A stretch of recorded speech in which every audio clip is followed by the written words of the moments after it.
আল্লাহ তাআলার হক আমাদের উপরে কি কি রয়েছে এ সম্পর্কে মুফাসসিরিনে কেরাম বিস্তারিত আলোচনা পেশ করেছেন। তার মধ্যে প্রথম বান্দার উপরে আল্লাহর হক হলো আল ঈমানু বিল্লাহ, আল্লাহর প্রতি ঈমান আনয়ন করা, আল্লাহর প্রতি দৃঢ় বিশ্বাস রাখা।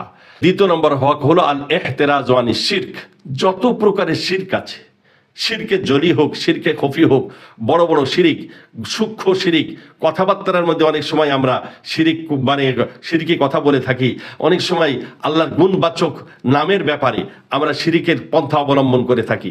যাবতীয় শিরক থেকে মুক্ত থাকা এটাও আল্লাহর হক। তৃতীয় নম্বর হক হলো ইবাদাতুল্লাহ, আল্লাহর ইবাদত করা। নাম্বার 4 আল ইখলাসু ফিল ইবাদা, ইবাদতের মধ্যে ইখলাস, খুলুসিয়তের সাথে ইখলাস করা। এবার খুলুসিয়াত একাগ্র চিত্তে মহান আল্লাহকে রাজি খুশি করার জন্যই ইবাদত করা।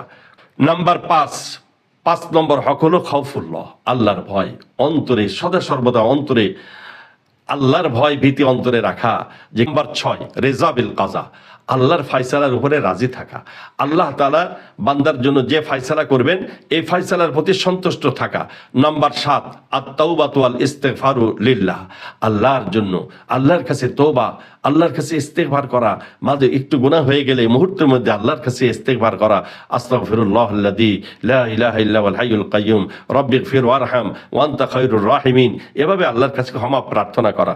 নাম্বার 8 নম্বর হক হলো আশ-শুকরু লিল্লাহ, আল্লাহ তাআলার ইবাদতের সাথে সাথে আল্লাহর শুকরিয়া জ্ঞাপন করা যে আল্লাহ কত নিয়ামত আমাকে আপনাকে দান করেছে, শরীরটা সুস্থ রেখেছেন, এটা কত বড় নিয়ামত। 9 নম্বর আল্লাহর হক হলো আত-তাওয়াক্কুল আলাল্লাহ, আল্লাহর উপরে ভরসা করা। কোরআনুল কারীমে আল্লাহ বলছেন ওয়া মান ইয়াতাওয়াক্কাল আলাল্লাহ ফাহুয়া হাসবুহু, যে ব্যক্তি আল্লাহর উপরে ভরসা করবে আল্লাহই তার জন্য যথেষ্ট হয়ে যাবে।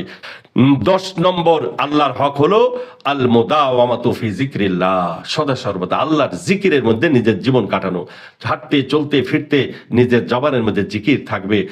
11 নম্বর হক হলো আল মুহাব্বাতু লিল্লাহ, একমাত্র আল্লাহকে, আল্লাহর জন্য আল্লাহকে ভালোবাসা, আল্লাহর মহব্বত অন্তরে দেওয়া রাখা, আল্লাহর মহব্বত অন্তরে, পৃথিবীর সমস্ত বস্তু থেকে আল্লাহ এবং আল্লাহ রসুলের মহব্বত অন্তরে স্থান দেওয়া।